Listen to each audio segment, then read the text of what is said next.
মধ্যবিত্ত মানুহখিনিক ৰাম টাঙুন দিয়া হৈছে আৰু এই ৰাম টাঙুনটো কোনফালৰ পৰা দিয়া হৈছে ৰন্ধন গেছৰ মূল্য বৃদ্ধিটো মই নকওঁৱেই যিটো মূল্য বৃদ্ধি হৈছে ইন্ধনজাত সামগ্ৰীৰ পেট্ৰল ডিজেলৰ মূল্য বৃদ্ধি হোৱাৰ লগে লগে ইয়াৰ ফলত নিত্য প্ৰয়োজনীয় সকলোবোৰ সামগ্ৰীৰ একাধিক ক্ৰমে কিন্তু মূল্য বৃদ্ধি হৈ যোৱা পৰিলক্ষিত হৈছে আজি তৃতীয়বাৰৰ কাৰণে পেট্ৰল ডিজেলৰ মূল্য বৃদ্ধি হ'ল ফলশ্ৰুতিত এতিয়া মধ্যবিত্ত যিখিনি মানুহ মোৰ শব্দ ওলাওঁতে ভুল হৈ গৈছে কিন্তু আমাৰ খুব আছে চৰকাৰখনৰ প্ৰতি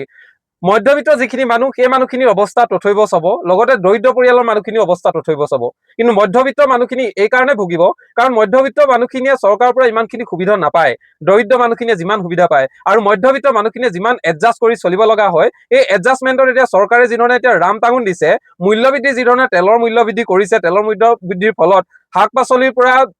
যি ঔষধৰ মূল্য বৃদ্ধি হৈছে ঔষধৰ মূল্য বৃদ্ধি হোৱাৰ লগে লগে এতিয়া ৰাইজে কোন দিশে আচলতে যিসকলে বেমাৰ আজাৰ ৰোগত ভুগি আছে এতিয়া প্ৰতিটো পৰিয়ালতে কোনোবা বেমাৰী মানুহ থাকেই ৰোগীয়া মানুহ থাকেই তেওঁলোকেতো প্ৰতিদিনে ঔষধ খাব লগা হয় এই ঔষধখিনি ক্ৰয় কৰোঁতে তেওঁলোকে কিমান এটা সমস্যাৰ সন্মুখীন হ'ব লগা হৈছে সমান্তৰালভাৱে খাদ্যৰ বাবে যিমানখিনি শাক পাচলিৰ প্ৰয়োজন হয় শাক পাচলিটো মূল্য বৃদ্ধি হৈছে গাড়ীৰ তেলৰ দাম বৃদ্ধি হোৱাৰ লগে লগে চাৰিওফালে সকলোফালে মূল্য বৃদ্ধি হৈছে আৰু মূল্য বৃদ্ধিয়ে একাকাৰ কৰাৰ ফলৰ পাছতো আকৌ তৃতীয়বাৰৰ কাৰণে মূল্য বৃদ্ধি হৈ গৈছে তেলত মূল্য বৃদ্ধি কৰা হৈছে আৰু যেতিয়াই এইখিনি প্ৰশ্ন কৰা হয় নেতাসকলে কিন্তু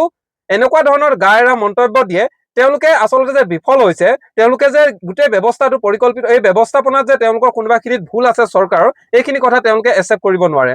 আৰু তাৰ ফলশ্ৰুতিত যেতিয়া ইয়াক সমালোচনা কৰা হয় আৰু এই সমালোচনাত কিন্তু তেওঁলোকে কয় যে চৰকাৰক আমাৰ দুখ দিলে নহ'ব চৰকাৰখন কিয় গঠন কৰা হয় ৰাইজে কিয় জনপ্ৰতিনিধিক জয়ী কৰায় ৰাইজে জনপ্ৰতিনিধিক এইটো কাৰণে জয়ী কৰায় যাতে তেওঁলোকে ৰাইজৰ সমস্যাসমূহ সমাধান কৰিব পাৰে যদি চৰকাৰখন জিকোৱাৰ পাছত চৰকাৰে ৰাইজৰ সমস্যা বৃদ্ধিয়ে কৰে তেনেহ'লে এইটো কেনেকুৱা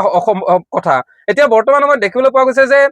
এই মাহটোৱে সপ্তাহটোতে দুসপ্তাহৰ ভিতৰত 3বাৰ তেলৰ দাম বৃদ্ধি হৈ গ'ল আৰু যদি অনাগত সময়ত তেলৰ দাম বৃদ্ধি হয় তেনেহ'লে অসমৰ অৱস্থা কি হ'ব এতিয়া অসমৰ অৰ্থনৈতিক অৱস্থা ভাল নহয় এতিয়া যি ধৰণে নিবনুৱা সমস্যা বৃদ্ধি পাইছে বহুতে কৈছে চাকৰি দিছে চাকৰিটো এটা গতানুগতিক প্ৰক্ৰিয়া যেতিয়া এজন মানুহৰ ৰিটায়াৰ হোৱাৰ বয়স হ'ব সেই চাকৰিটো আকৌ অন্য নতুন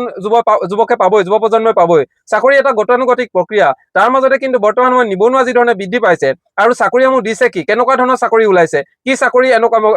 এনেকুৱা ধৰণৰ চাকৰি ওলাইছে যি চাকৰিত আমাৰ লাখ টকা দৰমহা পাইছে এনেধৰণৰ চাকৰি আমাৰ অসমত নতুনকৈ সৃষ্টি কৰিব পাৰিছেনে নতুনকৈতো কেতিয়াও সৃষ্টি হোৱা নাই এনেধৰণৰ বহু প্ৰশ্নই আছে যিবোৰ প্ৰশ্ন এতিয়া যুৱ প্ৰজন্মৰ মনত আছে যি কি নহওক বাৰু ৰাস্তা পদূলি ঠিক হৈছে এইকাৰণে চৰকাৰক বহুতে প্ৰশংসাই উপচাই পেলাইছে কিন্তু তাৰ পাছতে যদি আঁচনিৰ নামত আঁচনিও দিছে তাৰ পাছতে যদি আকৌ পুনৰ এনেকৈ মাধমাৰ দিবলৈ হয় এই মাধমাৰত যে এটা ৰাম টাঙুন যে জনসাধাৰণৰ মূৰত পৰিছে আৰু জনসাধাৰণ এই ৰাম টাঙুনত আচলতে কেনেকৈ জীয়াই থাকিব কেনেকৈ ঘৰখন পৰিচালনা কৰিব এইখিনি কিন্তু আটাইতকৈ ডাঙৰ প্ৰশ্ন হৈ পৰিছে আৰু ডাঙৰ প্ৰত্যাহ্বান হৈছে এই প্ৰত্যাহ্বান মুখামুখি হ'ব পৰাকৈ চৰকাৰে যদি সুপৰিকল্পিত ব্যৱস্থা অতি সোনকালে নকৰে তেনেহ'লে অনাগত সময়ত অসমত কিন্তু ৰাইজে এই মূল্য বৃদ্ধিৰ ৰাম টাঙুনত কিন্তু ৰাইজ অস্বস্তিত পৰিব আৰু ডাঙৰ সমস্যাৰ সন্মুখীন হ'ব লাগিব আৰু এই ক্ষেত্ৰত জনপ্ৰতিনিধিসকলে যি গায়েৰা মন্তব্য দিছে এই মন্তব্যবোৰ মুঠেও গ্ৰহণযোগ্য নহয় জনপ্ৰতিনিধিসকলে সজাগ সচেতন হৈ কিন্তু এই ক্ষেত্ৰত মন্তব্য প্ৰকাশ কৰাটো অতি প্ৰয়োজনীয় বুলি ভাবোঁ এই ক্ষেত্ৰত আপোনালোকে কিভাৱে কমেণ্ট যোগে জনাব বুলি আশা কৰিলোঁ ধন্যবাদ